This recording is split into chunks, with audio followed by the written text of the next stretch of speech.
Now, please bear this one thing in mind. The demographics of America are changing. By the year 2042, the population growth indicates that white folk will no longer be the majority. Why should the children of those who literally built this country on their back throw in the towel just before the bell? That to me makes no sense. We have fought a good fight and have won many battles.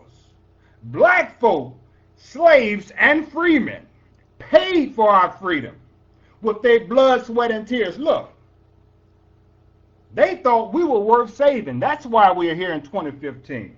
I think Maya Angelou put it best. I am the hope and the dreams of the slave. Let's not forget that. They didn't die for nothing. Millions of black folks gotta be stirring in their grave at the thought of listening to my opponent attempt to turn their dream into a nightmare. This is not the time to tuck your tail and run from a white boogeyman. I implore each of you to stay the course and reap the benefits of your forefathers' efforts. Look, this current political climate, it's charged in a way that is easy to get sidetracked. We get caught up in the details. The killing of innocent black men have prompted some of us to discard rationale in exchange for an emotional approach. Look, we are rightfully outraged. I get all of that. But given our progress at this point in our history, my question to each of you, can we afford to quit now? The mic is free. Thank you, Mr. Moderator.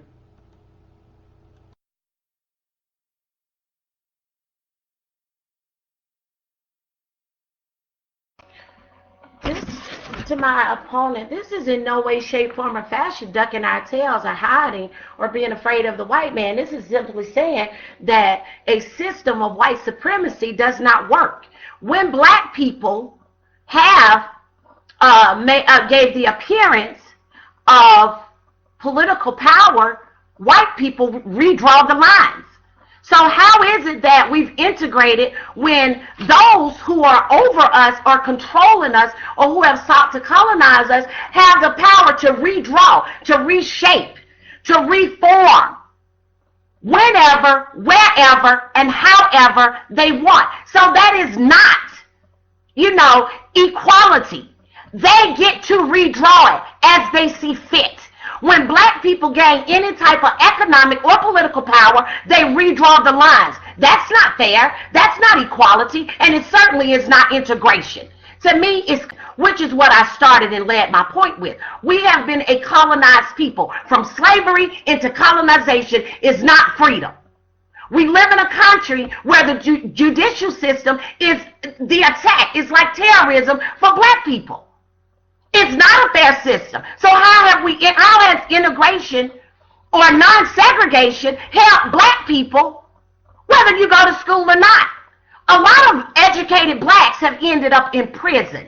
A lot of educated blacks have had their doors kicked in and thrown down to the ground by white people. A lot of educated blacks have had their civil rights violated in a country that seemingly promotes equality. So, integration, the only way for black people to have a black economic system that is powerful and beneficial to black people, we have to separate from the oppressor. You cannot have a people own you and then think they're going to turn around and respect you. It does not happen. It's not going to happen in this lifetime and in the other one. They own black people. They will never respect us. They will never see black folks as their equal. The only way they will respect us is if we have our own. And we are not dependent, but we are independent of white people. Right now, we are dependent. Every argument you made was based on what white people are giving us, what white people have done for us, what white people have allowed us. That is not freedom. That's a gift. We don't want any gifts. We don't want any handouts. We want true freedom and equality through separation. Period. Nothing more, nothing less. We don't want any more handouts. We simply want to be a free people, independent of ourselves, and independent of whites.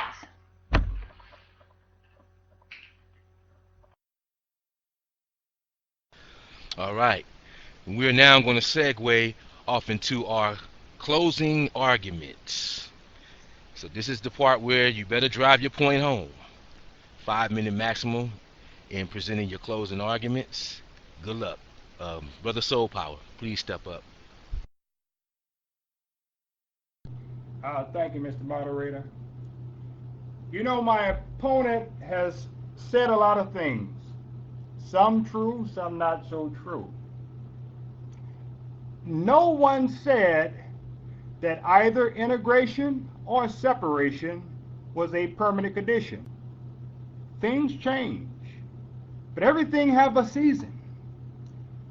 I want you to be honest with yourself. Look at the state of the black community. You tell me, are we ready for our own nation? What will it look like? Why can't we be honest? And where is this free sovereign soil that we're going to start the nation on? Or are we going to have a nation within a nation? You know the nonsense they talk about? Well, let me explain to you what a nation within a nation is. A nation within a nation is an organization that is chartered by the American government, by some state here in the United States. The land is taxed by the county where it exists. The people are under the laws of the United States. Hey, it's just a black neighborhood somewhere else. It is not a nation. You see, they call it separation, but the reality is it's only voluntary segregation. Racist white folks have played a trick on you. All that your forefathers have earned, they are now trying to convince you to give it back. How dare my opponent tell black folk that their forefathers died for nothing? If she don't want her due, let her walk away and leave it. But she don't have any free sovereign land to start this country on. She don't have an apartment for you all. She's in an apartment with cats. I don't mean to be rude. Black folks, this is not about choosing what I say, what she says. It's about choosing what's right for you and your family. In 2015, the right thing to do is to persevere forward until at such time as it is reasonable to make these other decisions. We don't have the resources, even if we had the land to build infrastructure. We don't have the resources, even if we had the land to build houses for all black people. It's a pipe dream. And I think my opponent's been smoking it. I thank you, Mr. Moderator, and thank you, members of the issues we raised. The mic is free.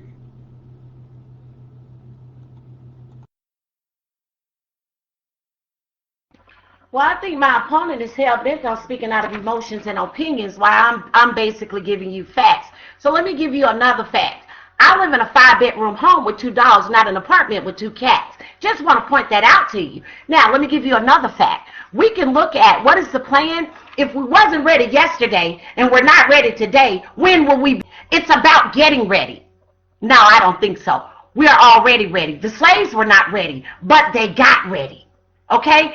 The civil rights movement was not ready, but it got ready. And it got us to where we are today. Seemingly.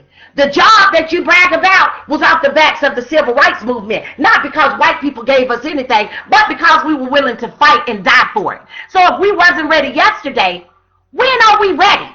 What will it take in your opinion, not in any fact, for us to get ready? In 1920, we owned a black economic system that was very, very vibrant, and it worked. And white people couldn't handle it, so they came in and they destroyed it. We built Black Wall Street. We built Little Africa. Okay? They wasn't ready, but they got ready. So at what point do black people get ready? I say we're ready now. I say we've been ready. Okay? What is the plan? You know, Marcus Garvey said, never trust white people. Only trust each other. Build from within yourself. But as long as we have blacks who will continue to tell us you can't do it by yourself, you need the white man to give you everything. You need the white man to be your provider. You need the white man to be your direction. You need the white man to lead you and guide you into what? When blacks have the highest crime rate, seemingly, in an injustice system, that's the numbers that they perpetuate to other people. When blacks have double the unemployment rate of white people, and we are integrated right now. Why is that?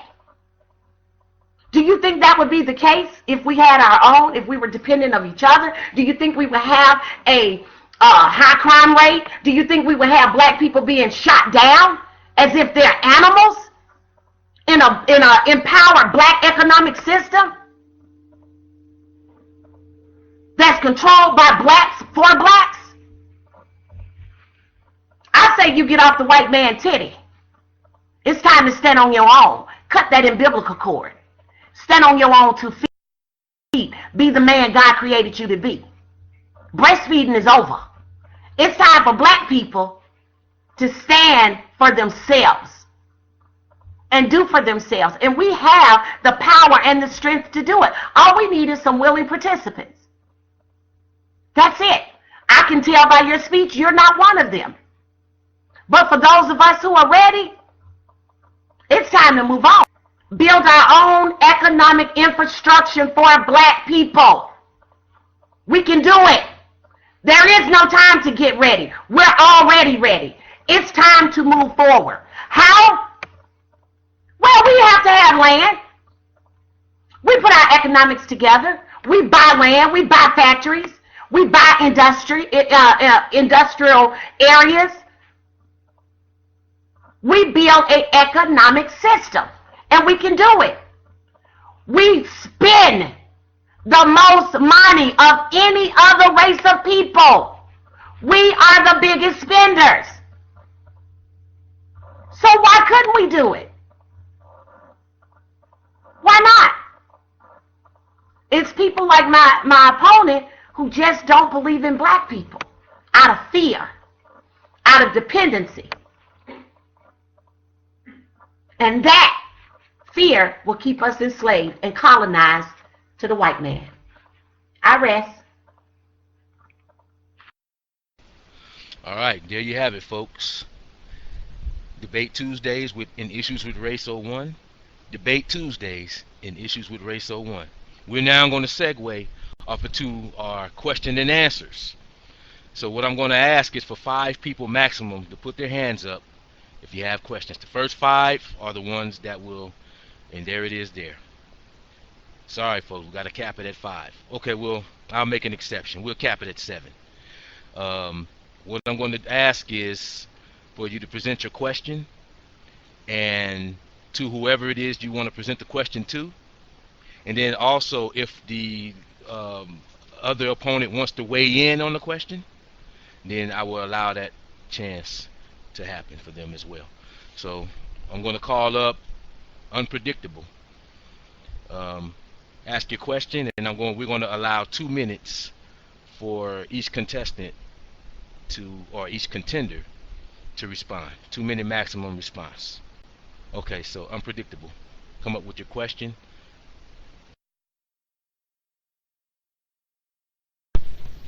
Oh gosh, I feel so not ready. I didn't know we were asking questions. I just want to say that was, very good job. Very good job. The both of you did very, very well. And I just want to, thank the chatters in the room that, when I requested that we hold our insults, that they did just that.